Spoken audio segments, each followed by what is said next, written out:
Okay, so consider this cuboidal block in the space. So this has air molecules in it, and we are basically trying to write the wave equation for spherical waves.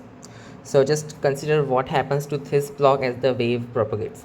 So the first equation is fx equal to m times ax. So this is only in the x direction. This blue thing, this is for the subscript. So everywhere, wherever it is subscript, I have written it in colors to distinguish it from the things which are not written in subscript.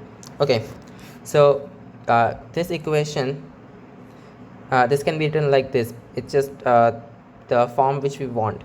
So this will be pressure times the area equal to the density times volume uh, times acceleration. So acceleration is partial derivative with respect to time of the velocity. So in this case we only want the x direction, so only ux. Okay, so this is basically written like this, and you can do the same thing for y and z, and then from there you can just add them, so you get this orange equation. Okay, and yeah, so you also had to apply another partial derivative with respect to x on this thing, and you also have to use the fact that partial differentiation is commutative. So instead of writing like partial with respect to x of partial with respect to t of u, we can just write partial squared ux upon dx dt. Okay, so do the same for y and z, add them, get this orange equation. Then the next equation that we use is pressure equal to bulk modulus into volumetric strain. So for any fluid, in this case air, we will be using this equation. So what's the volumetric strain though? It's just the volume of this block at any time minus the original volume of the block at time t equal to 0 upon the original volume. So that can be differentiated with respect to time. So basically it's already having some essence of time in it, because this v, it is like a function of t, right? So for different values of t, you will have different values of v, so it varies with respect to t, not really with respect to the position. Okay, so taking the partial derivative of this, oh yeah, it also depends on position, but you get it, right? We are just talking about the block in space wherever it is, right? And we're not changing the position. So taking another partial derivative, taking the partial derivative with respect to time, we can write it like this. So this v naught thing, it's constant, so we can just take this out, and the other one, it just get destroyed. So you will just have partial p upon partial t equal to the bulk modulus partial v upon partial t upon v naught. For our case, right, for this setup, this v naught thing, it will just be dx dy dz, and this v thing, it will also be dx dy dz, but except that this dx dy dz, this is varying with respect to time, and this thing is the original value in the denominator. Okay, so then you just use the product rule. Okay, and you can write it like this. And now we need to find what this partial with respect to t of dx really means. So just consider two vertices a and b. So these could be any two vertices, this red one, this orange one, this red one, this orange one, whatever. So you just have to consider these two vertices. These have dx length between them, and we will be trying to find out how this length changes. So yeah, that's what we'll do. So if a and b, the particles at a and b, they are moving with velocities given by u vector and this thing u vector plus all this stuff. So this is basically oh wait, did I just messed this up really? I think it's not supposed to be partial y over there, it's supposed to be x, but hopefully you got it, that it's supposed to be something like this. So this is partial x, and then you also have partial x over there, and then this is also partial x. Yeah, that looks correct. So anyway, these things in the j and k directions, they are gonna get cancelled anyway, so we don't have to worry about that. So over here you just moved x, right? So you moved in the I hat along this thing. So yeah, that makes sense. Okay, so after time dt, this will have changed. So a will be on a dash and b will move to b dash. So this u vector thing, it will do whatever it has to do, but it will move a and b both with the same magnitude, both with the same displacement, which means their relative displacement is not changed by this u vector, and it's only changed by the other thing. So you can see how it got changed. This is supposed to be a 90-degree angle over there, but you get it, that's not really something that I can draw over this. This is supposed to be 90-degree, and this is supposed to be 90-degree as well, right? So this new length dx dash, this will be this thing using the Pythagoras theorem. Okay, so then using the general binomial theorem or whatever you can use to approximate it, we can write it as dx plus partial x ux dt plus other terms with dt square in them. So we are going to neglect these purple terms.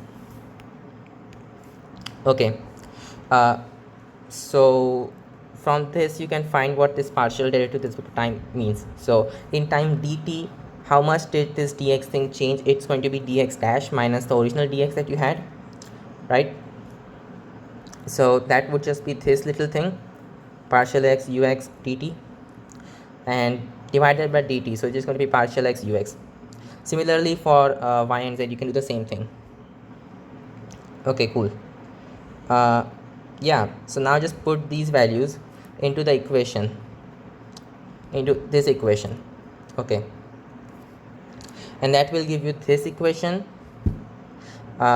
which when we differentiate once again with respect to time, right? So partial derivative with respect to time, you will get this equation. Now why did I differentiate with respect to time again, and over there too I differentiated with respect to the positions one again? Why did I do that? Because I wanted this thing, this stuff with ux uz that to be cancelled out somehow. So notice that this green equation and the orange equation both had this bracket containing these partial derivatives with respect to x and time of ux uz, right? So we can solve this system and we have this equation in that case. So this is completely with respect to p, completely in terms of p, right? So we have eliminated these ux ui uz things. Cool. So this thing, the left hand side, it's also sometimes written like this, triangle and then square. I don't know what this even is, but all the sources that I visited, they had this notation. So just mentioning this. Okay, so we will solve this equation at the point r comma 0 comma 0. So it's not necessary that you have to solve this at r comma 0 comma 0, but we will solve it at that point. Now why is that? Why not some other point? And will it be not correct for other points? It will be correct, right? It will be correct because we have the power to choose what coordinate system we want. So if we just choose a coordinate system that aligns the x-axis with the radius, that will be it. So you can always do this at r comma 0 comma 0, right?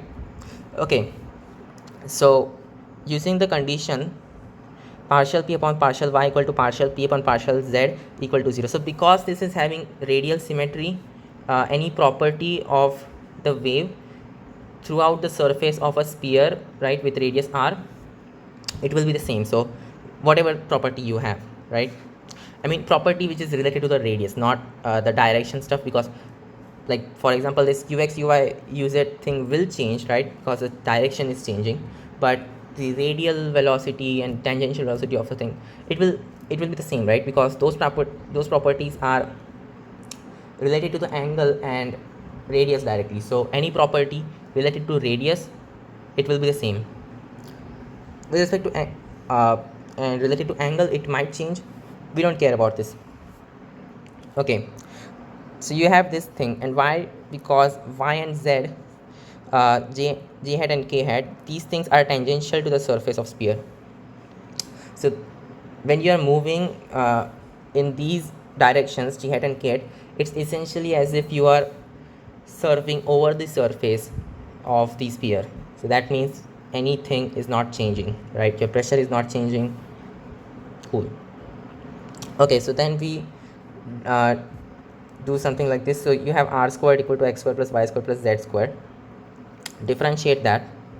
So you will have 2r partial with respect to x of r. So here we're not changing y and z, right? So without changing the y and z, how will r change with respect to x? So just take partial derivative and then you can solve this, and then you will have x upon r, and r we can just substitute back whatever it was. It's going to be square root of x square plus y square plus z square. Then take another derivative with respect to x, and you will get this thing eventually. So you will get r squared minus x squared upon r cube. Similarly you can do for y and z. So that means that at r 0 0 these coordinates we have, so just put the value of x as r, value of y and z as 0. You will get what this second derivative with respect to x is going to be, with respect to y is going to be, yeah, you get that. And we already know what the first derivatives are. So x is basically r, right, because y and z are 0. So that means partial r upon partial x is 1. No big deal with that. It's yeah, the second derivative is 0 because derivative of 1 is 0. Cool. And you have this thing, right? So partial r upon partial y equal to partial r upon partial z equal to 0. So the radius does not really change when you move tangentially. It's almost constant, but the second derivative, it does change, right? The second derivative is a function of r. It's not 0. Okay, yeah, second derivative, the first derivative, whatever.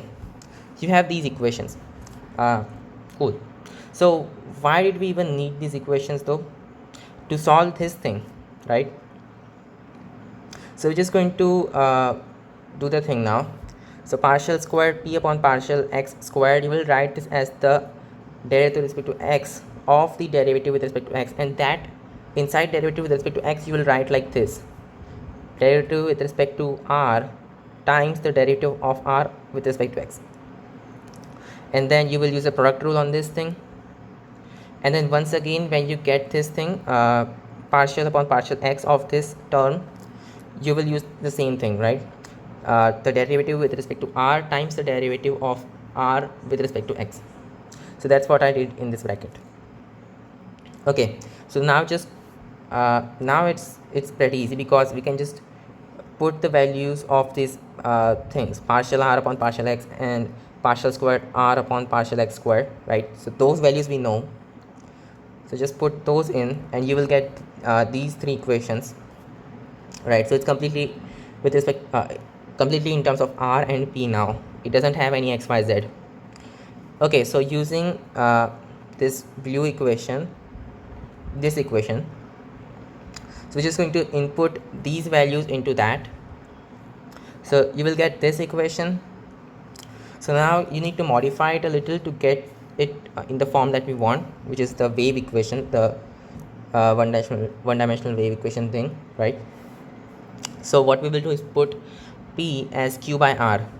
So it's not I didn't get it directly that we have to do it. I had to manipulate it a little, right? Divide by r squared something. I don't even remember what I did, but at the end this was the thing that managed to work. So just put p equal to q by r, and yeah, your equation will become this thing, and these terms get cancelled, red and orange. And so basically it's this thing now, this equation. So this equation, it's very solvable, right? We know what kind of solution it has. It just has q equal to some function of this r minus square root of bulk modulus upon density t thing, and we know what this thing is. This thing is just the speed of the wave, but that's q. We don't want q, we want p. P is just q upon r, so it's going to be this function upon r, and that explains that why when you go away from the source, your pressure, the amplitude of the pressure decreases. So that's nice. And most likely this function will be like periodic or something, but it might not be periodic. For sound waves, it's periodic at least. Anyway, so that's it. That's all I had to say. See you in the next video.